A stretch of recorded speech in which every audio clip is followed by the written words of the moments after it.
That I'm moving out already. We're just about to hit the road.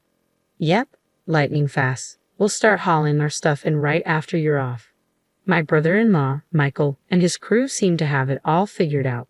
As soon as we vacated the family home, they swooped in, making themselves at home like seasoned pros. Did we make the right call letting them take over? When I expressed my doubts to my husband, he just chuckled. Relax, let them enjoy their moment. They'll be knocking on our door soon enough.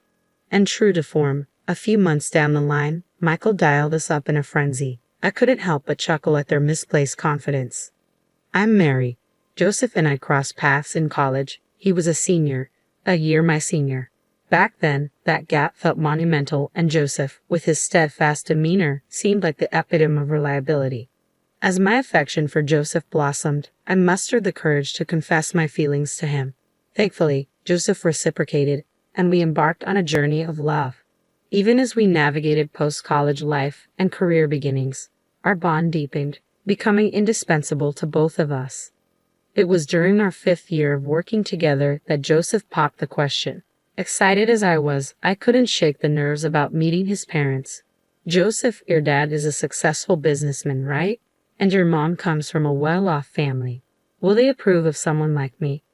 With a reassuring smile, Joseph replied, You're caring and genuine, qualities they'll admire. Encouraged by his faith in me, I nervously introduced myself to his parents.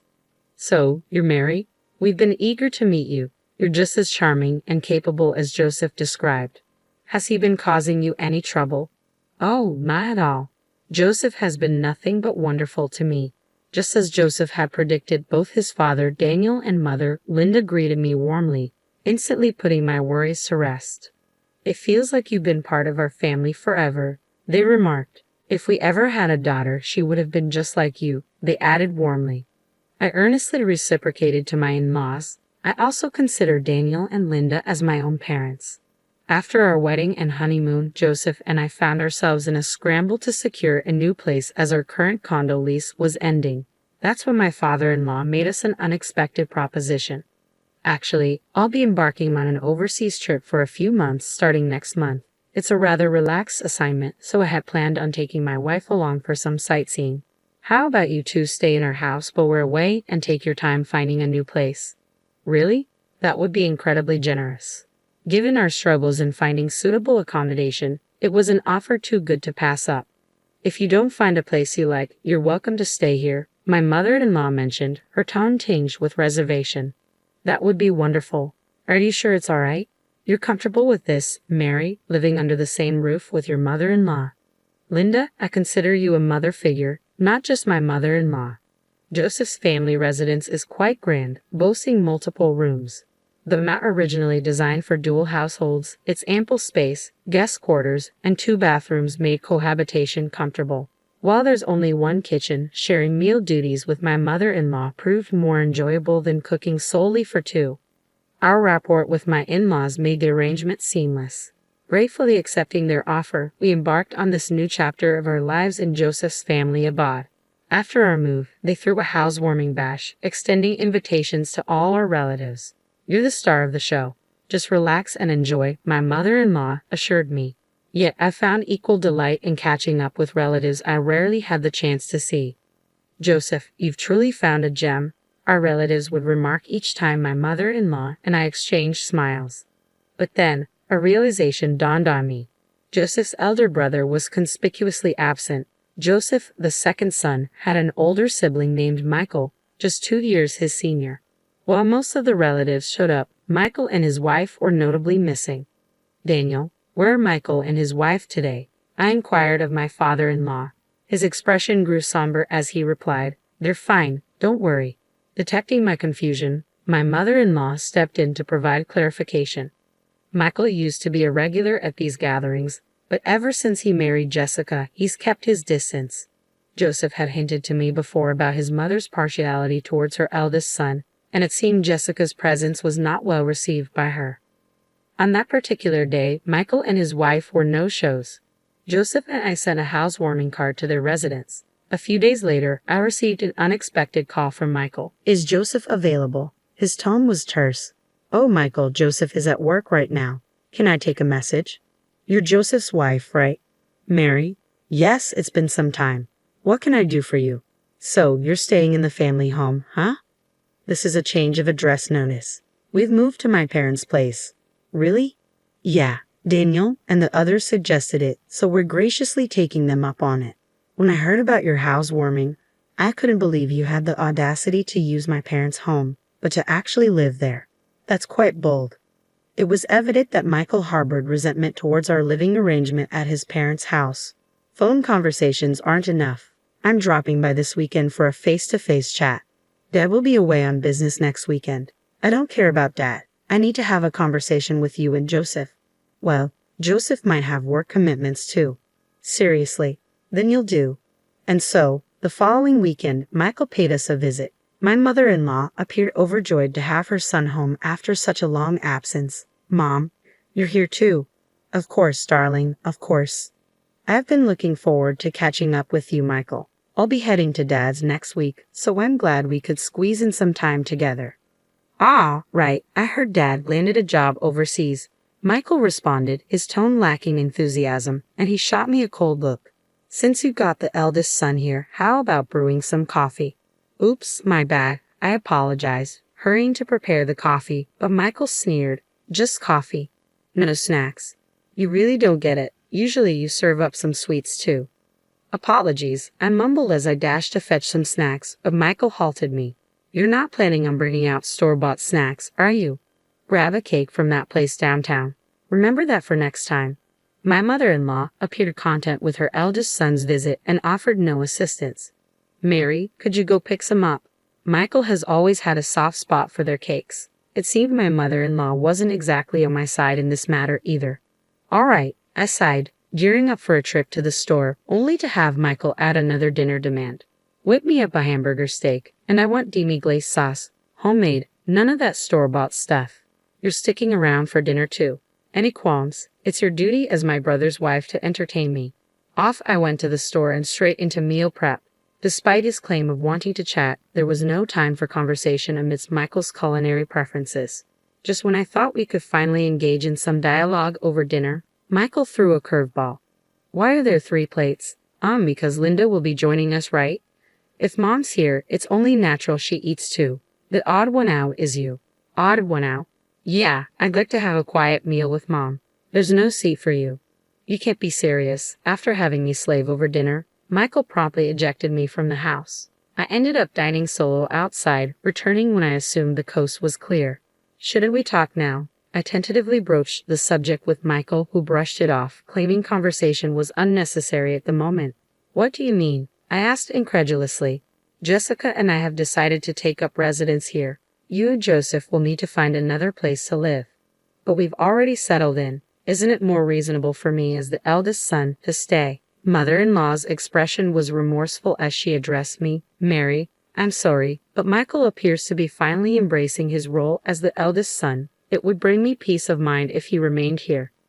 Upon hearing his mother's words, Michael smirked triumphantly. See, even Mom agrees with me. So pack up your things and vacate the premises. With that, Michael departed in high spirits. Caught off guard, I found myself alone in the bathroom when Joseph returned home from work. What's the matter, Mary? I recounted Michael's ultimatum to Joseph. Michael said that, I can't believe he would treat you like this. Joseph seethed with anger and promptly informed his father overseas about the situation. Following his conversation with his father, Joseph approached me, saying, I'm sorry you had to endure this. Let's find a new place and establish our own home.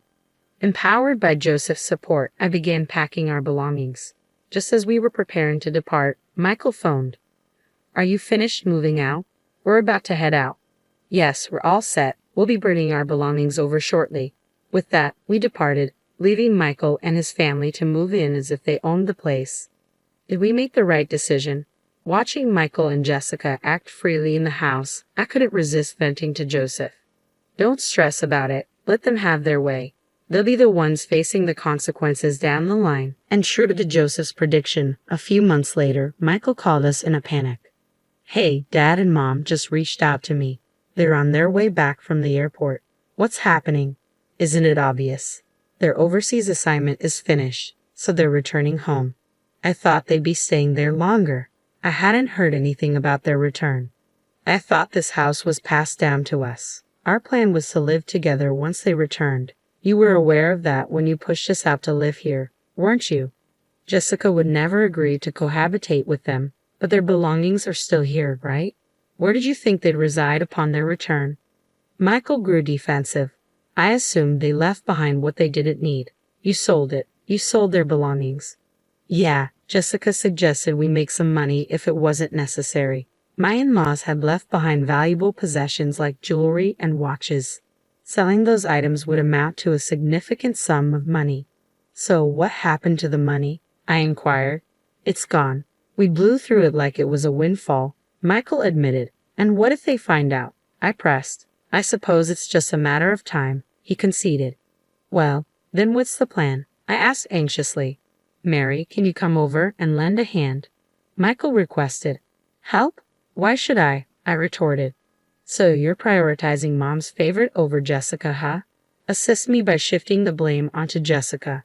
It's the duty of a brother's wife to protect the eldest son, Michael implored. Don't delude yourself. I wouldn't lift a finger for a disrespectful couple like you, I rebuffed firmly.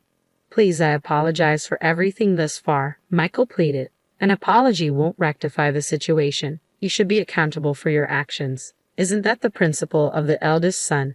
Disregarding Michael's pleas on the other end of the line, I terminated the call. Later, I discussed the matter with Joseph. Joseph chuckled. Indeed, Jessica, who never saw eye to eye with Dad and Mom, would never agree to move back in. Dad even suggested we live wherever we please until they relent and vacate. He's covering all the relocation and rental expenses. I see, Joseph responded calmly despite his earlier anger at Michael's audacity, understanding why he kept silent. I thought if I told you, Mary, you might inadvertently warn them, Joseph explained. Apologies for not speaking up, he added. No problem. I feel much relieved now, I assured him. Michael and Jessica found themselves stranded, awaiting my parents-in-law's return with no alternative housing, depleted savings, and a terminated lease. When my parents-in-law arrived back from their trip, they were livid to discover their belongings sold off. I never imagined you could be so irresponsible. There's no point in trying to reform you. Leave at once. Michael protested, but I thought you were coming back. I thought Jessica and I could stay here. Isn't Mama on my side? Even mother-in-law couldn't defend him. Michael had no intention of residing with us. It was foolish of me to hope for a change. My parents-in-law presented Michael and Jessica with the bills for the jewelry and watches they had sold and promptly evicted them. We can't afford this. We have nowhere else to go. Exactly. I'm not even employed. Father-in-law berated the knave pair. Unbelievable. You squander money you haven't earned. Repayment can't wait for months. Being unemployed isn't an excuse. Find work and start reimbursing. Father-in-law's firm tone finally resonated with them. Jessica took on multiple part-time jobs, dedicating all her earnings to the repayment. Unable to meet father-in-law's monthly installment plan, Michael's salary had to fill a shortfall. Consequently, they now reside modestly in a more economical, smaller apartment. Later, mother-in-law and father-in-law visited the condominium where Joseph and I reside. Mary, I sincerely apologize. I got carried away, believing Michael could reside with us. It's all right. It's all in the past. No, it's not all right. And Mary, I'd like to pose the question to you once more. Would you entertain the idea of living with us? Mother-in-law appeared genuinely contrite. We've always recognized that mother-in-law isn't a bad person. Joseph and I exchanged a glance and nodded. Our decision was made. Absolutely, if Daniel and Linda are agreeable, we'd be delighted to return to the house. We unanimously decided to reunite as a family of 4 under one roof. This experience seems to have deepened the bond between my in-laws and me even further.